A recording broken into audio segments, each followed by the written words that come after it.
দীর্ঘ ১৩ বছরের গৃহযুদ্ধের অবসান ঘটিয়ে মধ্যপ্রাচ্যে সূচনা হয়েছে নতুন একটি ইতিহাসের।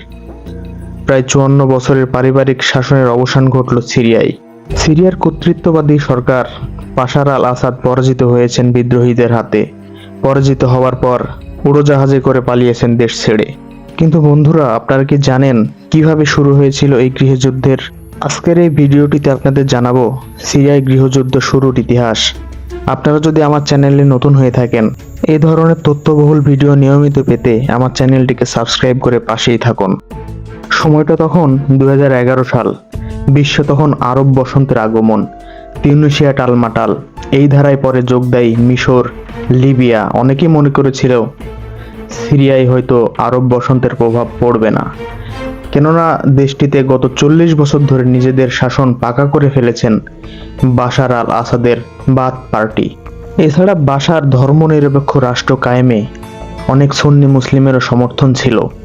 কিন্তু সিরিয়ায় গল্পটি একটু ভিন্নভাবে শুরু হয়। ছোট একটি ঘটনা থেকে বিরোধ ছড়িয়ে পড়ে ২০১১ সালের মার্চের মাঝামাঝি সময়ে। সরকার বিরোধী গ্রাফিতির কারণে ৪ জনকে ধরে নিয়ে নির্যাতন করে সরকারি বাহিনী। দেশটির ডেরা শহরের এই ঘটনার প্রতিবাদ ও বিক্ষোভে সরকারি বাহিনী ব্যাপকভাবে গুলি ছোড়ে। কয়েকজন বিক্ষোভকারী মারা যান। সেই বিক্ষোভ ছড়িয়ে পড়ে পুরো দেশ জুড়ে।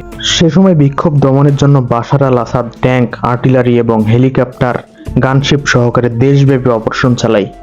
মাত্র ৩ মাসে ২০১১ সালের জুলাই নাগাদ প্রায় ১৬,০০০ বিক্ষোভকারী নিহত হয়। এর পরের ঘটনা প্রবাহ এতটাই জটিল যার সঠিক হিসাব রাখাও মুশকিল। আক্রমণ, পাল্টা আক্রমণ, শহর দখল, দখল থেকে মুক্ত, আবার পুনর্দখলের মধ্য দিয়ে দীর্ঘ ১৩ বছর ধরে চলছে এই যুদ্ধ। রক্তক্ষয়ী এই গৃহযুদ্ধের এক পক্ষে ছিল সিরিয়ার ৪০ বছর ধরে শাসনকারী অলওয়ার্ডস গোত্রের নেতৃত্বে বাথ পার্টি এবং তাদের সমমনারা। অন্যদিকে ছিল সিরিয়ার বিদ্রোহীরা, যাদের মধ্যে আছে সিরিয়ার ৬০% সুন্নি জনগোষ্ঠী এবং তাদের সমমনারা। আন্তর্জাতিক প্রেক্ষাপটে রাশিয়া এবং ইরান সবসময় বাশার সরকারকেই সমর্থন দিয়ে গেছে। অপরদিকে যুক্তরাষ্ট্র এবং তার ইউরোপীয় মিত্ররা সবসময় বাশার সরকারের বিপক্ষে অবস্থান নিয়েছে। যুক্তরাষ্ট্র সহ পশ্চিমারা আসাদকে হটিয়ে জনগণের ক্ষমতায়নের জন্য মাঠে নামে। বিক্ষোভকারীরা প্রথমে অগোছালো থাকলেও ধীরে ধীরে বাইরের সমর্থনে সংগঠিত হতে থাকে। সিরিয়ার বিদ্রোহীদের নানান পক্ষ আর উপলক্ষ্য থাকলেও বিদ্রোহীরা একত্রিত হয়ে একটি সংগঠিত ফোর্স গঠন করে।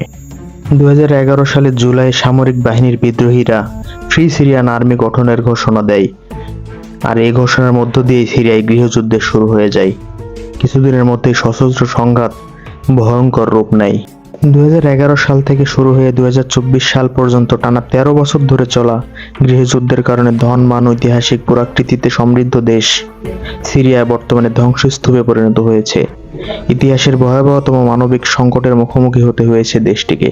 দীর্ঘ এই গৃহযুদ্ধে সিরিয়ার প্রায় ৫ লক্ষের বেশি মানুষ নিহত হয়েছে এবং উদ্বাস্তু হয়েছে দেশটির প্রায় অর্ধেক মানুষ।